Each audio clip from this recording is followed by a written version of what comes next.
ಎದೆಹಾಲು ಕುಡಿಸೋದ್ರಿಂದ ಸ್ತನ ಸ್ಯಾಗ್ ಆಗುತ್ತಾ ಅನ್ನೋದು ಸದ್ಯಕ್ಕೆ ಸಾಕಷ್ಟು ಎದೆಹಾಲು ಕುಡಿಸ್ತಿರೋ ತಾಯಂದಿರ ಚಿಂತೆ ಆಗಿರಬಹುದು.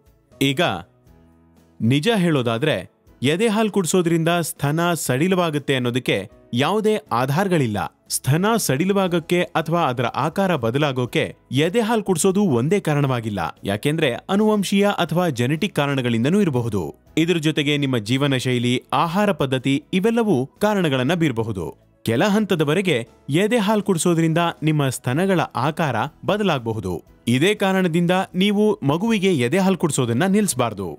ನಾನು ಯಾಕಿಲ್ಲಿ ಇದನ್ನ ಹೇಳ್ತಾ ಇದ್ದೀನಿ ಅಂದ್ರೆ, ಇದೇ ಕಾರಣವಾಗಿ ಸಾಕಷ್ಟು ಜನ ತಾಯಂದಿರು ತಮ್ಮ ಮಕ್ಕಳಿಗೆ ಎದೆಹಾಲು ಕೊಡೋದಿಲ್ಲ ಅನ್ನೋದನ್ನ ನಾವು ಕೇಳಿದೀವಿ.